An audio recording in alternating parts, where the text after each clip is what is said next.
So I'm working on the Vosh response video. It's going really well.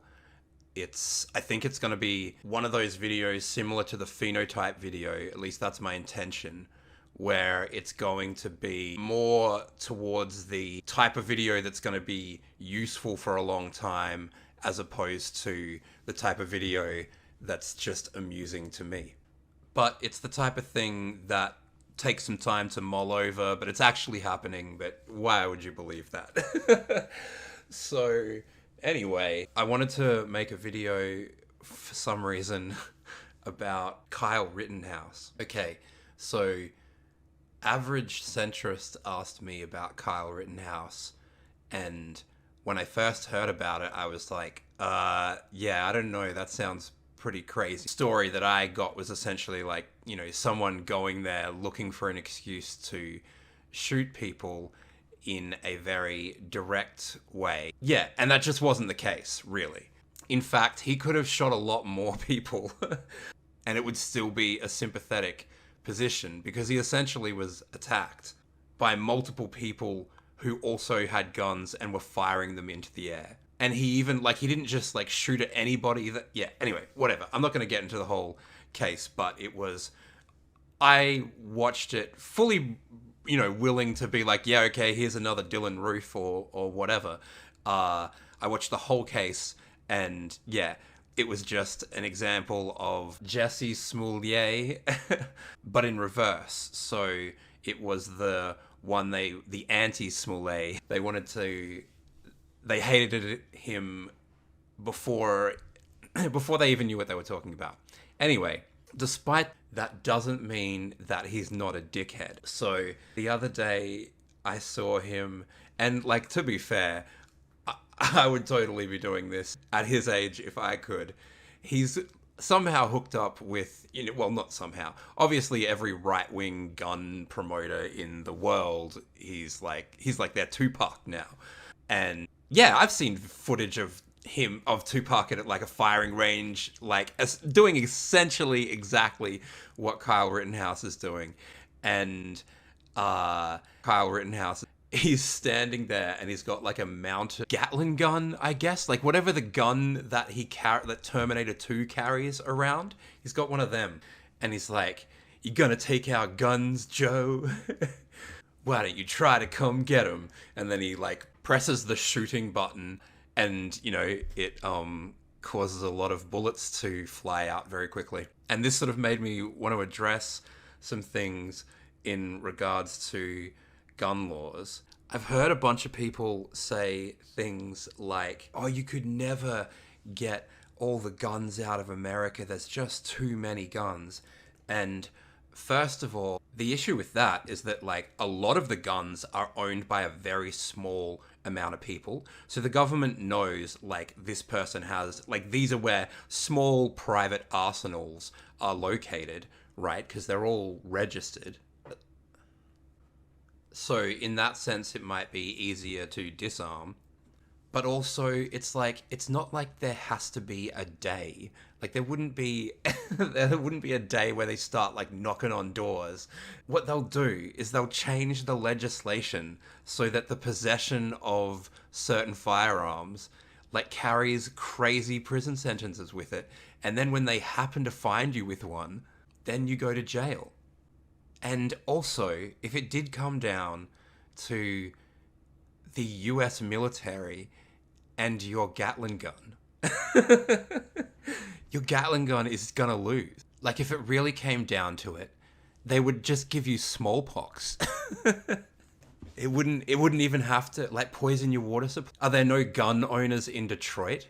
Is lead in your water supply not sufficient grounds for insurrection? But what happened?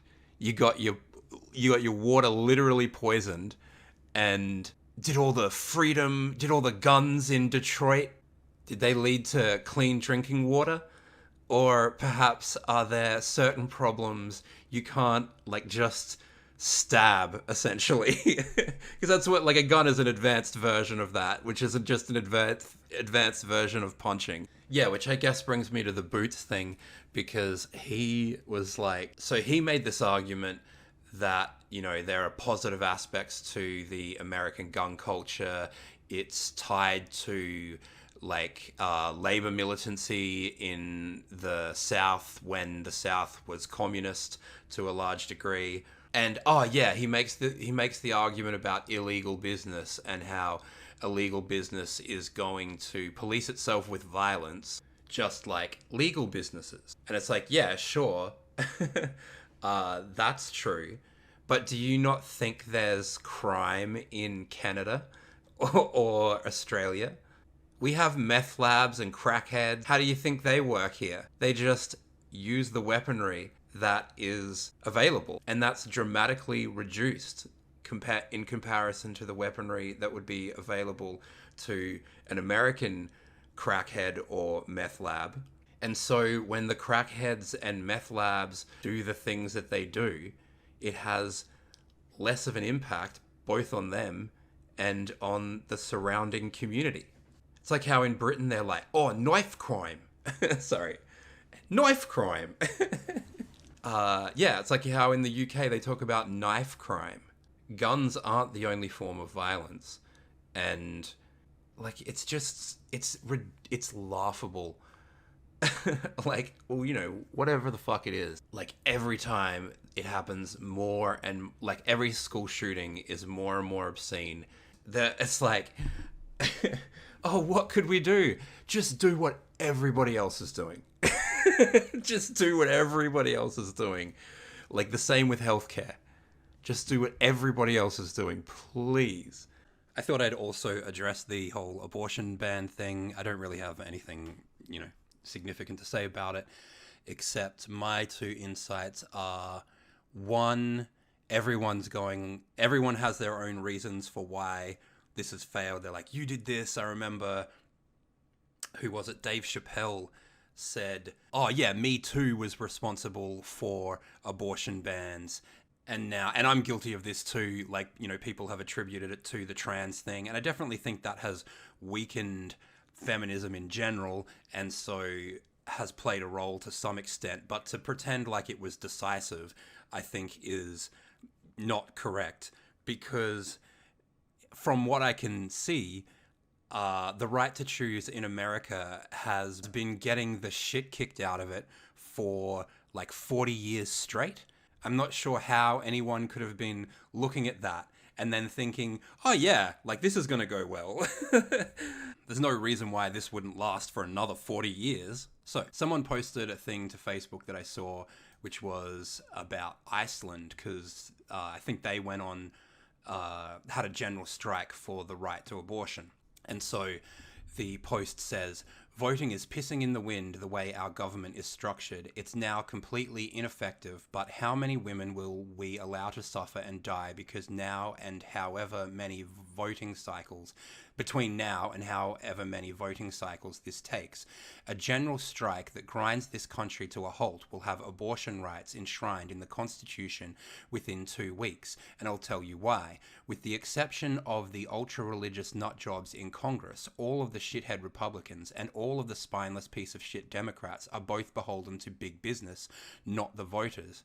Paralyze the economy, shut this country down, fill the streets, and refuse to back down, and this will be resolved in no time.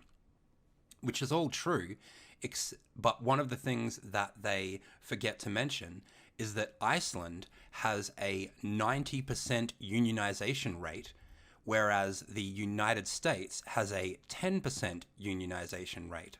So you can't just, saying we should have a general strike is like someone who has never been to the gym being like, we should deadlift 400 kilograms.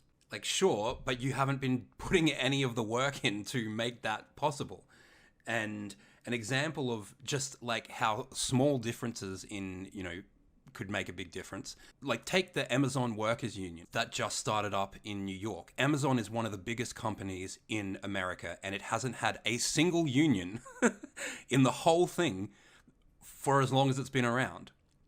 And when that happened, it was like a blip in the news cycle. Nobody really gave a shit about it. Whereas take, for instance, Bernie Sanders. In 1 month, Bernie Sanders raised $46 million. And the types of changes that Bernie Sanders was promising, he was never like, he's a piece of shit and he's a fucking sellout, and that's never going anywhere. But the type of changes he was promising are the type of changes that could only be delivered if there was a large, vibrant, independent union movement in the United States. So instead of next time, instead of getting hyped up about, about the Democrats, it needs to go into working class resistance, which won't immediately, get the exact policy that people want, and neither will voting. But what it will do is set the basis for being able to do that type of thing in the future, which will never come from voting Democrat.